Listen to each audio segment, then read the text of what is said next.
بسم اللہ الرحمن الرحیم نحمدہ ونصلی ونسلم علی رسولہ الکریم اما بعد۔ پیارے آقا کریم صلی اللہ علیہ وسلم کا ارشاد گرامی ہے، الحق مر، حق اور سچ بات ہمیشہ کڑوی ہوتی ہے، لیکن یہ بات بھی مسلمہ حقیقت ہے کہ کڑوی چیز ہی صحیح اثر کرتی ہے، اور اگر صحیح انداز میں استعمال کی جائے تو بیماری کو جڑ سے نکال دیتی ہے۔ بحیثیت مسلمان، بحیثیت نبی پاک صلی اللہ علیہ وسلم کے امتی، جس معاشرے اور سوسائٹی میں ہم رہتے ہیں اور ہماری نسبت نبی پاک صلی اللہ علیہ وسلم کے ساتھ ہے، نبی انور صلی اللہ علیہ وسلم کے امتی ہونے کا شرف ہمیں حاصل ہے، لیکن جب ہم اپنے معاملات کو دیکھتے ہیں، اپنی سوسائٹی اور معاشرے کے اندر لوگوں کے طریقہ کار کو دیکھتے ہیں، تو یہ ہمارے لیے باعث ندامت بن جاتی ہے۔ معاشرے کی باتیں اور اس کا طریقہ کار، کسی نے بڑی پیاری اور بہت عمدہ بات کہی ہے کہ مسلمان صوم و صلات سے نہیں، مسلمان معاملات سے پہچانا جاتا ہے۔ جو کامل مومن ہوگا وہ معاملات میں فیئر ہوگا، صاف ستھرے اور کلیئر اس کے معاملات ہوں گے، اور اس کی زندگی میں امام الانبیاء صلی اللہ علیہ وسلم کی جھلک نظر آئے گی۔ آج ہم غور کرتے ہیں اپنے معاشرے میں اور دیکھتے ہیں کہ معاشرہ کتنی خرابیوں میں جا رہا ہے۔ چند ایک کا ہم ذکر کرتے ہیں، شاید کہ اتر جائے تیرے دل میں میری بات۔ اللہ ہم سب کو اپنی اور اپنے معاشرے کی اصلاح کی کوشش کرنے کی توفیق عطا فرمائے۔ میری انتہائی صاحب قدر، گرامی قدر، سامعین گرامی قدر، ہم غور کریں، ہم ایک ایسے معاشرے کا حصہ ہیں جس میں احسن روایات معدوم ہوتی جا رہی ہیں،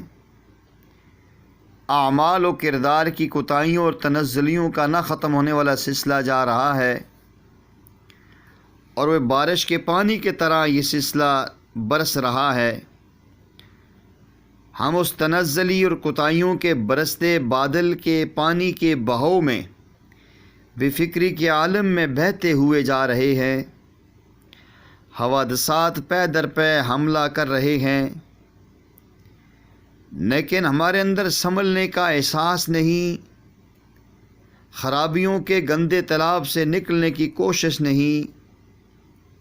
احساس ضیاع نہیں، اور ہمیں کوتاہیوں کے اس روش پہ چلتے ہوئے برسا برس ہو چکے ہیں۔ ہم ہیں کہ ہم ان پہ بے تکان دوڑے چلے جا رہے ہیں۔ یہ ہمارے لیے لمحہ فکریہ ہے، اور یہ چیز ہمارے معاشرے کی گراوٹ ہے۔ بلا شبہ مایوسی کفر ہے، مگر بے لذت گناہوں کی جلسا دینے والی آگ سے جلتے بدنوں نے نجات کی مندم سی خواہش اور خلاصی کی امید نو دلوں میں ضرور پیدا کر دی ہے۔ آج ہم نظر دوڑا کر اپنے معاشرے کے افق کو دیکھیں تو ہر ذی شعور کو دل گرفتہ کر رہی ہیں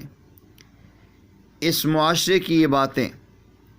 ہمیں اپنے غلط رویوں اور لاپرواہیوں کو دیکھنے کے لیے کسی خوردبین کی ضرورت نہیں پڑتی، یہ تو اژدہا کی طرح منہ کھولے ہوئے ہمارے سامنے موجود ہیں۔ صرف ایک ضروری کام ہے، وہ یہ ہے، جو ایک ذمہ داری ہماری بحیثیت مسلمان بنتی ہے کہ سوئے ضمیروں کو ہم جگائیں۔ آئیے ہم اپنے معاشرے کے افراد کے ان کرداروں کا جائزہ لیتے ہیں جو خود ہمارے لیے باعث ندامت ہے۔ سب سے پہلی بات، ہمارے معاشرے میں جو چیز ہر وقت نظر آتی ہے وہ خود غرضی ہے۔ خود غرضی انسانی مزاج کی وہ سوچ ہے کہ جس کے تحت کوئی طاقتور اپنے مفاد کو مقدم رکھتے ہوئے دوسروں کو نقصان پہنچانے کی ذرا برابر بھی دل میں خفت محسوس نہیں کرتا اور برا نہیں سمجھتا۔ بس میرا مطلب پورا ہو جائے، دوسرے بندے کو خواہ نفع ہو نقصان ہو وہ بھاڑ میں جائے، ہمیں سے کوئی پرواہ نہیں۔ یہاں تک کہ اپنے زور بازو کے بل بوتے پر دوسرے کا حق چھیننے سے کوئی انسان عار محسوس نہیں کرتا، اسے کمزور سمجھ کر جسمانی ایذا پہنچانے پر آمادہ رہتا ہے۔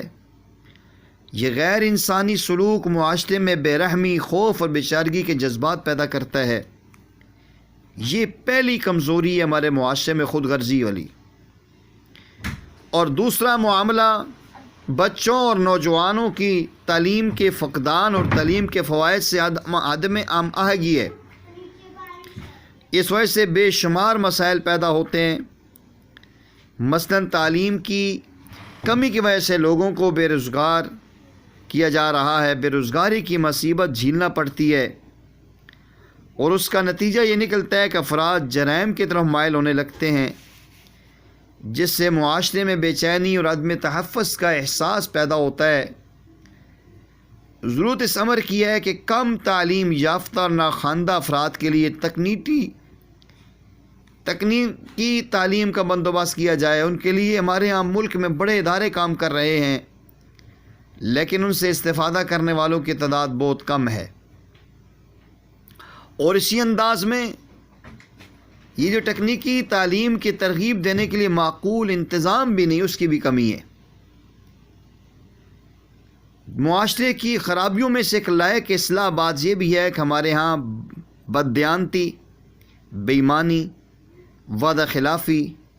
جھوٹ، فریب، دھوکہ دہی، غلط بیانی، یہ اخلاق کے نقائص اور کردار کی یہ کمزوریاں موجود ہیں، اور ہمارا معاشرہ تباہی کے اندر اپنا بھرپور کردار ادا کر رہا ہے۔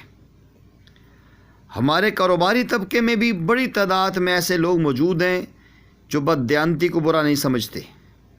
جو جھوٹ، فریب اور دھوکے کے ذریعے ناقص مال کو اچھا کہہ کے جھوٹی قسمیں کھا کے فروخت کرنے کا کاروبار کرتے ہیں،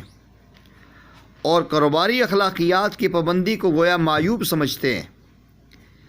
اسی طرح یہ لوگ اشیاء ضرورت کی ذخیرہ اندوزی کر کے ان چیزوں کو بوقت طلب مہنگے داموں فروخت کر کے ناجائز منافع کماتے ہیں، یہ بھی خرابی ہے۔ اور اسی انداز میں بہت سارے صاحب اختیار حکومتی ملازمین بھی اپنے کاموں کے عوض بھاری رشوت طلب کرنے کو معمول بنا کے زندگی گزار رہے ہیں، حالانکہ انہیں وہ نبی پاک صلی اللہ علیہ وسلم کی حدیث یاد رکھنی چاہیے، جس میں پیارے آقا صلی اللہ علیہ وسلم نے فرمایا راشی والمرتشی کلاہما فی النار، رشوت لینے والا دینے والا دونوں جہنم ہے، جہنمی ہے اور جہنم میں جائیں گے۔ اب دیکھیں، پولیس ہو، سرکاری ملازمین ہو، کچہری ہو، FBI ہو، شناختی کارڈ کا محکمہ ہو، پاسپورٹ کے دفاتر ہوں، غیر سیاستدانوں سے لے کر بدعنوانی، کمیشن کھانے، سرکاری خزانے میں خرد برد میں ملوث ہوتے ہیں، ہر چیز میں یہ چیزیں نظر آتی ہیں، اور یہ ہمارے معاشرے کی گراوٹ ہے۔ کہنے کو ہم اسلامی ریاست کے شہری ہیں، مگر ہمارے ہاں کثیر تعداد ایسے لوگوں کی ہے جو شرم و حیا کو اہمیت نہیں دیتے، اور شرم و حیا کو جانتے بھی نہیں، اور یعنی اور فحاشی کے نمائش سے وہ لطف اندوز ہوتے ہیں۔ اور کچھ ہمارے الیکٹرانک میڈیا اور یہ برقی ذرائع ابلاغ کا اس سلسلے میں بڑا بھیانک کردار ہے، جس سے عریانی بے شرمی فروغ پا رہی ہے، اور یہی چیزیں ہمارے معاشرے کو تباہی کے دہانے پر پہنچا چکی ہیں۔ اس کے علاوہ ہمارے ملک میں قانون کی عمل درآمد بھی نہیں ہے، ناقص عدالتی نظام کی وجہ سے سزا و جزا کے فوری انصاف کی عدم موجودگی سے جہاں جنسی زیادتی کے جرائم میں اس حد تک اضافہ کر دیا گیا ہے کہ پورا معاشرہ اس کی گرفت میں دکھائی دیتا ہے، یوں لگتا ہے کہ ہمارا پورا معاشرہ ما سوائے نیک و با کردار لوگوں کے گراوٹ اور تباہی کے حصار میں ہے۔ اگر میرے بھائیوں اور دوستوں ان مذکورہ خرابیوں کا کلا کما نہ کیا گیا اور ان کو مٹانے کے لیے کوئی اقدامات نہ کیے گئے تو ہمارا معاشرہ، ملک و قوم، یہ ساری چیز بدنام ہوگی بین الاقوامی سطح پہ۔ اس وقت تشویش میں اور بھی زیادہ اضافہ ہو جاتا ہے جب ہم نفرت، رنگ و نسل اور لسانی تفریق کو ہوا دے کر ملک کے خلاف سازشوں میں مصروف ہو جاتے ہیں، اور یہ چیزیں وطن عزیز کی سالمیت کو نقصان پہنچانے کے لیے دشمن کی اعلی کار بن جاتی ہیں۔ اور اس کا علاج صرف اور صرف یہ ہے کہ ہم نبی پاک صلی اللہ علیہ وسلم کی لائی ہوئی شریعت کو پکڑیں، اپنی نفسانی خواہشات کو پیچھے رکھیں، اور حضور انور صلی اللہ علیہ وسلم نے جو فرمایا کہ لا یؤمن احدکم حتی یکون ہواہ تبعا لما جئت بہ، تم میں سے کوئی بھی اس وقت تک کامل ایمان والا نہیں ہو سکتا جب تک اس کی تمام چاہتے اور تمنائیں میری لائی ہوئی شریعت کے تابع نہ ہو جائیں۔ اللہ جل جلالہ سے دعا ہے کہ اللہ تعالیٰ میں آپ نے معاشرے کے اندر ان خرابیوں کو صحیح کرنے کی اور معاشرے کی اصلاح کر کے اسے اسلامی، فلاحی اور رفائی ایک ملک بنانے کی توفیق عطا فرمائے۔ وآخر دعوانا ان الحمد للہ رب العالمین۔